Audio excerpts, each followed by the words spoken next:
আপাতত করিডোর এর বিষয়টি আর আসছে না বা হচ্ছে না।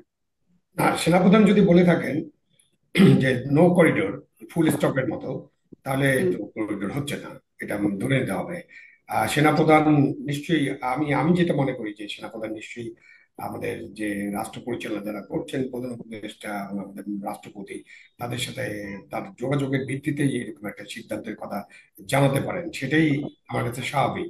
আর সেনাপ্রধান যদি নিজ থেকেই বলেন যে অন্যদের সাথে যোগাযোগ হয়নি, এটা যদি ধরে নেই, তাহলে এটা আমাদের জন্য কিন্তু একটা সংকট। এবং এই সংকটে কিন্তু সেনাপ্রধান যেটা বলেছেন যে নো করিডোর, কারণ করিডোর দিতে হলে তো সেনাবাহিনীকে এনগেজ করতে হবে, তাদেরকে হুম। সেখানকার সুরক্ষার ব্যবস্থা করতে হবে, নিরাপত্তা দিতে হবে। সুতরাং সেনাপ্রধান যদি এটা বলে থাকেন, বলেন যদি, তাহলে সেখানে করিডোর হচ্ছে না। জি, এটা স্পষ্ট হলাম। এবারে একটু আসি নির্বাচন প্রসঙ্গে। শামীম পাটোয়ারিও বলছিলেন যে এবারে কিন্তু সেনাপ্রধান ইনক্লুসিভ কথাটি বলেননি, কিন্তু সেনাপ্রধান বলছেন যে ডিসেম্বরের মতো নির্বাচন, জানুয়ারিতে নির্বাচিত সরকার থাকতে হবে। সেটি আমরা শুনতে পাচ্ছি। জনাব আবু আলম শহীদ খান, আহ আপনি কি এটি বুঝতে পারেন যে ডক্টর মোহাম্মদ ইউনূস কেন ডিসেম্বর থেকে জুন পর্যন্ত, মানে এই সময়টা ধরার মাহাত্ম্যটা কি এখানেই ধরে আছেন? এটার মাহাত্ম্য কি? আর সাথে সাথে এটাও, সেনাপ্রধান যখন বলছেন নো করিডোর মানে নো করিডোর, আপনি এই কনক্লুশন আমরা আসতে পারি বা এটা স্পষ্ট হতে পারে যদি বলেন এভাবে। তো সেনাপ্রধান যখন বলছেন ডিসেম্বরে নির্বাচন, তাহলে কি ডিসেম্বরেই নির্বাচন, এটাও কি আমরা স্পষ্ট হতে পারি? না, আমার মনে হয় যে আমরা ওটা স্পষ্ট হতে পারবো না।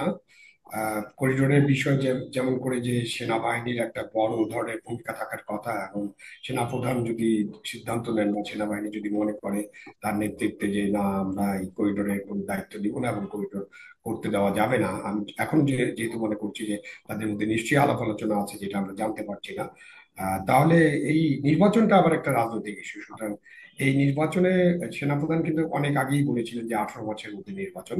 সেই হিসাবে ডিসেম্বর একটা টাইম লাইন আমরা ধরেছিলাম, হিসাব করলে সেরকমই হয়, ডিসেম্বর থেকে জানুয়ারি।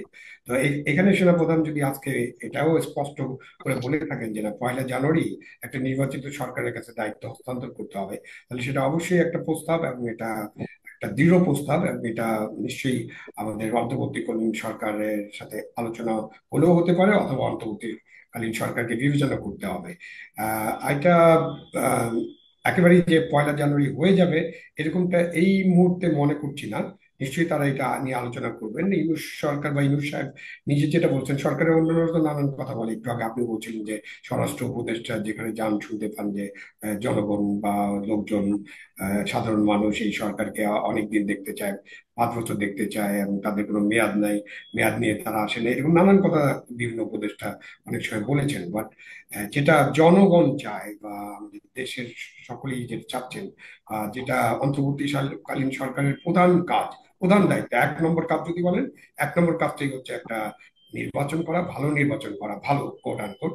এবং ভালো নির্বাচন বলতে কি বোঝায় সেটা আমরা সবাই বুঝি, আলোচনা করেছি। এমন একটা নির্বাচন যে নির্বাচন উৎসবমুখর হবে, যেখানে কোনো ভয়ভীতি থাকবে না, সকল প্রার্থী তাদের মতো করে প্রার্থীদের জনগণের কাছে ভোট চেতে পারবেন, জনগণ ভোট কেন্দ্রে যেতে পারবে নিরাপদে, এবং ভোট দিয়ে নিরাপদে ফিরতে পারবে, ভোট কেন্দ্রে ভোট গণনা করা হবে এবং গণনার ফলাফল ঘোষণা করা হবে, এখানে কোনো কারচুপি করা হবে না। কেউ রাতের বেলা ভোট বাক্সে ভর্তি করতে পারবে না, এবং দিনের বেলাও কিছু করতে পারবে না। তো সেরকম একটা ভোটের আয়োজন করতে হবে, এবং এই ভোটের আয়োজন করাটাই তাদের প্রধান কাজ। তার সাথে সংস্কার নিয়ে অনেক কথাবার্তা হয়েছে, সংস্কার কিছু কিছু প্রয়োজন হলে করতে পারেন। তো আপনি যেটা টাইমলাইনের কথা বলছিলেন, সেখানে আমাদের যে প্রধান উপদেষ্টা উনি বলেছিলেন যে কিছু কিছু সংস্কার হলে ডিসেম্বরে নির্বাচন, আরো বেশি কিছু সংস্কার যদি রাজনৈতিক ঐক্যমত হয় তখন আমরা জুন পর্যন্ত সময় নিয়েছিলাম। বাট আমরা অনেক আলোচনা করেছি, জুন মাস আমাদের জন্য নির্বাচনের কোনো উপযুক্ত সময় না, এবং এই যে যে 6 মাস, সেই 6 মাসের মধ্যে দুটা ঈদ আছে, এবং রমজান মাস আছে, স্কুলের পরীক্ষা আছে, এসএসসি এইচএসসি পরীক্ষা। সুতরাং নির্বাচনের উপযুক্ত সময় যদি বলেন, তাহলে ডিসেম্বর এবং জানুয়ারির কিছু অংশ, অর্ধেক অংশ হতে পারে। এটাই হলো বাংলাদেশের নির্বাচনের একটা উপযুক্ত সময়, এবং ওই সময়ের মধ্যে একটা নির্বাচন করা দরকার, করতে হবে। এবং না করলে নানান সমস্যা হচ্ছে, দেশ সংকটে হচ্ছে নিপতিত হচ্ছে। সেখানে সেনাপ্রধান যদি এরকম বলে থাকেন, তিনি ঠিক কথা বলেছেন। সেনাপ্রধানের এই বক্তব্য সমর্থনযোগ্য, একজন নাগরিক হিসেবে আমার পূর্ণ সমর্থন আছে এই বক্তব্যে।